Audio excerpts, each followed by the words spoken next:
December 4ನೇ ತಾರೀಕಿನಂದು ನಡೆದಿದ್ದಂತ ಕಾಲ್ ತುಳಿತ ಪ್ರಕರಣ ಅದಾದ ನಂತರದಲ್ಲಾದಂತಹ ಒಂದು ಸಾವು ಈ ಕೇಸ್ ನಟ ಅಲ್ಲು ಅರ್ಜುನ್ಗೆ ಬಹಳ ಸಂಕಷ್ಟ ತಂದಿಟ್ಟಿದೆ. ಹೌದು, ಅಲ್ಲು ಅರ್ಜುನ್ ಅನ್ನ ಸದ್ಯ ಪೊಲೀಸ್ ಠಾಣೆಯಲ್ಲಿ ಇರಿಸಲಾಗಿದೆ. ಸದ್ಯ ಪೊಲೀಸರ ವಶದಲ್ಲಿ ಅಲ್ಲು ಅರ್ಜುನ್ ಇದ್ದು ವೈದ್ಯಕೀಯ ಪರೀಕ್ಷೆ ನಂತರ ಕೋರ್ಟ್ಗೆ ಹಾಜರುಪಡಿಸಲಾಗುತ್ತೆ. ಇವತ್ತು ಶುಕ್ರವಾರ ಕೋರ್ಟ್ನಲ್ಲಿ ಏನಾದ್ರೂ ಜಾಮೀನು ಸಿಗದೆ ಹೋದ್ರೆ ಸೋಮವಾರದವರೆಗೂ ಅಲ್ಲು ಅರ್ಜುನ್ಗೆ ಜೈಲೇ ಗತಿ.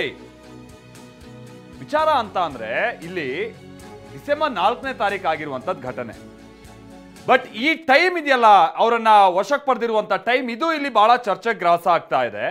ಬಹುಶಃ ಅಷ್ಟು ಸುಲಭವಾಗಿ ಕೋರ್ಟ್ಗೆ ಅವರನ್ನ ಪ್ರೊಡ್ಯೂಸ್ ಮಾಡೋದು, ಅವ್ರಿಗೇನಾದ್ರೂ ಬೇಲ್ ಸಿಗೋದು, ಮತ್ತೊಂದು ಈ ತರದ್ ಯಾವುದು ಆ ಪ್ರಕ್ರಿಯೆಗಳು ಅಷ್ಟು ಸುಲಭವಾಗಿ ಆಗಬಾರ್ದು ಅನ್ನುವಂಥ ನಿಟ್ಟಿನಲ್ಲೇ ಬಹಳ ಪ್ಲಾನ್ಡ್ ಆಗಿ ಈ ರೀತಿಯಾಗಿ ಮಾಡಿದಾರ ಅನ್ನುವಂಥದ್ದು ಒಂದು ಈಗ ತೆಲುಗು ಇಂಡಸ್ಟ್ರಿಯಲ್ಲಿ ಬಹಳ ಚರ್ಚೆ ಹುಟ್ಟಾಗ್ತಾ ಇದೆ. ಬಟ್ ಅದೇನೇ ಆದ್ರೂ ಏನಿದ್ರಲ್ಲಿ ಅಲ್ಲು ಅರ್ಜುನ್ ಪಾತ್ರ ಅನ್ನುವಂಥದ್ದು ಕೆಲವರು ಸಹಜವಾಗಿ ಪ್ರಶ್ನೆ ಮಾಡ್ತಾರೆ. ಡಿಸೆಂಬರ್ 4ನೇ ತಾರೀಕಿನಂದು ಅಂದ್ರೆ ಸಿನಿಮಾ ರಿಲೀಸ್ ಆಗೋ ಹಿಂದಿನ ದಿನ ಅವತ್ತು ಪ್ರೀಮಿಯರ್ ಶೋ ಇರುತ್ತೆ.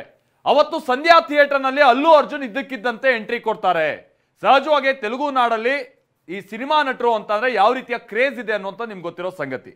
ಅದರಲ್ಲೂ ಕೂಡ ಅಲ್ಲು ಅರ್ಜುನ್ ಪುಷ್ಪಾ 2 ರಿಲೀಸ್ ಆಗ್ತಾ ಇರುವಂತಹ ಸಂದರ್ಭದಲ್ಲಿ ಅಲ್ಲಿ ಹೋದಂಥದ್ದು ಅಲ್ಲಿದ್ದಂಥ ಸಾವಿರಾರು ಜನರಿಗೆ ಬಹಳ ಒಂದು ಜೋಶು ಅಥವಾ ಬಹಳ ಅವರೆಲ್ಲ ಒಂದು ರೀತಿ ಎಕ್ಸೈಟ್ ಆಗೋದಕ್ಕೆ ಕಾರಣ ಆದಂಥ ಸಂಗತಿ ಆಗಿತ್ತು. ಸನ್ನಿವೇಶ ಅಷ್ಟಕ್ಕೆ ಸೀಮಿತ ಆಗಿದ್ದಿದ್ರೆ ಇಲ್ಲೇನೋ ಸಮಸ್ಯೆ ಆಗ್ತಾ ಇರಲಿಲ್ಲ. ಕಾಲ್ ತುಳಿತ ಆಯಿತು. ಅದರಲ್ಲಿ ರೇವತಿ ಅನ್ನುವ ಮಹಿಳೆ ಮೃತಪಡ್ತಾರೆ. ಅವರ ಮಗ ಕೂಡ ಈಗಲೂ ಬಹಳ ಸೀರಿಯಸ್ ಕಂಡೀಷನ್ ಇದ್ದಾರೆ. ಇದು ಅಲ್ಲು ಅರ್ಜುನ್ ಅವರಿಗೆ ಸಂಕಷ್ಟ ತಂದಿಟ್ಟಂತ ಸಂಗತಿ. ಅದಾದ್ಮೇಲೆ ಅಲ್ಲು ಅರ್ಜುನ್ ಇದಕ್ಕೆ ಸಂಬಂಧಪಟ್ಟಂಗೆ ಬಹಳ ವಿಷಾದ ವ್ಯಕ್ತಪಡಿಸಿ ಬಹಳ ಒಂದು ಅಮೌಂಟ್ ಅನ್ನ ಅವ್ರಿಗೆ ಪರಿಹಾರದ ರೂಪದಲ್ಲೆಲ್ಲ ಕೊಟ್ಟಿದ್ದಾರೆ ಅಥವಾ ಕೊಡ್ತೀನಿ ಅಂತ ಘೋಷಣೆ ಮಾಡಿದ್ದಾರೆ. ಬಟ್ ಅದೇನೇ ಆದ್ರೂ ಕೂಡ ಕಾನೂನಿನ ಕುಣಿಕೆ ಇದೀಗ ಅಲ್ಲು ಅರ್ಜುನ್ ತಗಲಾಕೊಂಡಿದ್ದಾರೆ.